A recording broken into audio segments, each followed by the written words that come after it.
محرم الحرام کی پہلی رات کے نوافل اور اعمال۔ محرم کا چاند نظر آئے تو 2 رکعت نفل اس طرح ادا کریں، اس مہینے میں ہم اپنے 1 سال کے گناہ کو بھی معاف کروا سکتے ہیں۔ حضرت ابو قتادہ رضی اللہ تعالیٰ عنہ کہتے ہیں کہ رسول اکرم صلی اللہ علیہ وسلم سے یوم عاشورہ کے روزے کا سوال کیا گیا۔ اس ویڈیو میں ہم محرم کے مہینے کے ایسے 3 اعمال کو جانیں گے جو ہمارے لیے لائف چینجنگ ثابت ہو سکتے ہیں۔ نمبر 1، محرم میں روزے کے اندر فرشتوں سے مدد کا عمل۔ نمبر 2، عمر بھر ہر بلا اور مصیبت سے حفاظت کا نسخہ۔ نمبر 3، عاشورہ کے دن کے 10 اعمال جو ہمیں ضروری کرنے چاہیے۔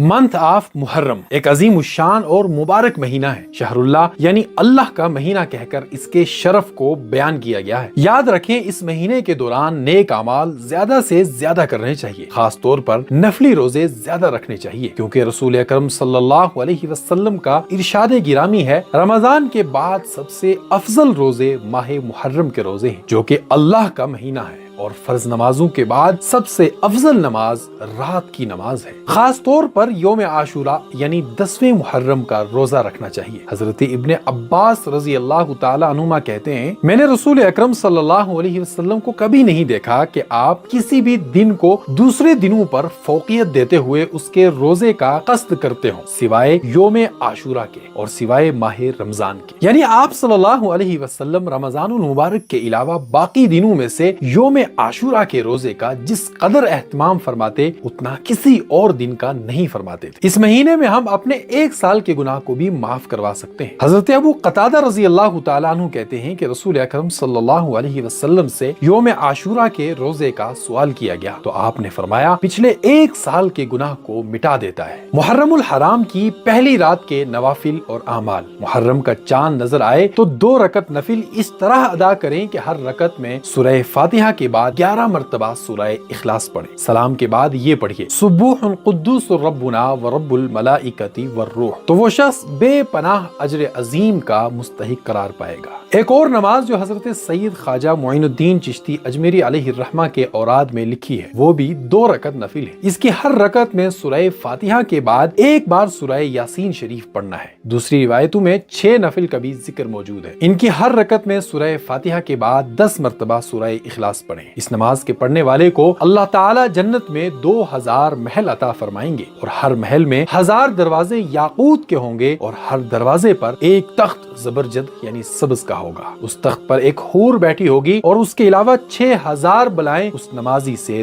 دور کر دی جاتی ہیں، اور 6000 نیکیاں اس کے نامہ اعمال میں لکھی جاتی ہیں۔ اب ہم بات کرتے ہیں اپنے پہلے پوائنٹ کی طرف کہ روزی اور روزگار میں فرشتوں کے ذریعے مدد۔ یکم محرم الحرام کے دن 2 رکعت نفل نماز پڑھیں کہ ہر رکعت میں سورہ فاتحہ کے بعد 3 مرتبہ سورہ اخلاص پڑھیں۔ سلام پھیرنے کے بعد ہاتھ اٹھا کر یہ دعا پڑھیں، سبوح قدوس ربنا ورب الملائکۃ والروح۔ دعا سے پہلے اور دعا کے بعد ایک بار درود شریف ضرور پڑھ لیں۔ جو شخص اس نماز کو پڑھے گا اللہ تعالیٰ اس کے اوپر 2 فرشتے مقرر کر دیں گے تاکہ وہ اس کے کاروبار میں اس کی مدد کریں، اور شیطان لعین کہتا ہے افسوس میں اس شخص سے تمام سال نا امید ہو چکا ہوں۔ نمبر 2، عمر بھر ہر بلا برائی اور مصیبت سے حفاظت کا نسخہ۔ یکم محرم الحرام کے دن بسم اللہ الرحمن الرحیم 130 بار لکھ کر یا کسی سے لکھوا کر جو کوئی اپنے پاس رکھے، پلاسٹک کوٹنگ کروا کر کپڑے ریگزین یا چمڑے میں سلوا کر پہن لے، انشاءاللہ تعالی عمر بھر کے لیے اس کو یا اس کے گھر میں کسی کو کوئی برائی نہیں پہنچے گی۔ نمبر 3، عاشورہ کے دن کیے جانے والے 10 اعمال ایسے ہیں جو اللہ تعالیٰ کے قرب کا باعث ہے۔ نمبر 1، روزہ رکھنا۔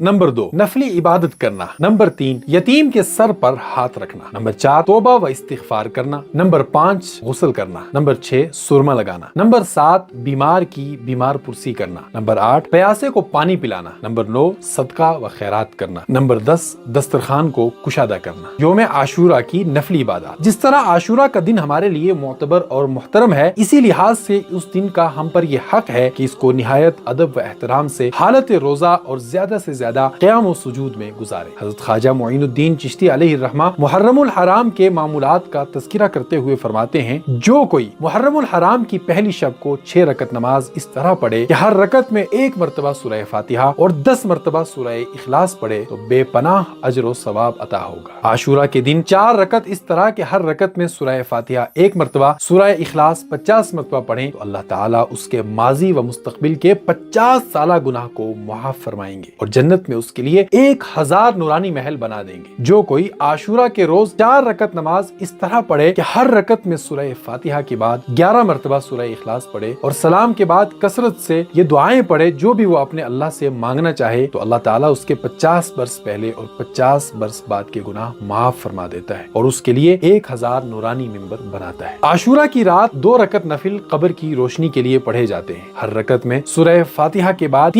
3 مرتبہ سورہ اخلاص پڑھیں تو اللہ تعالیٰ قیامت تک اس کی قبر کو روشن رکھیں گے۔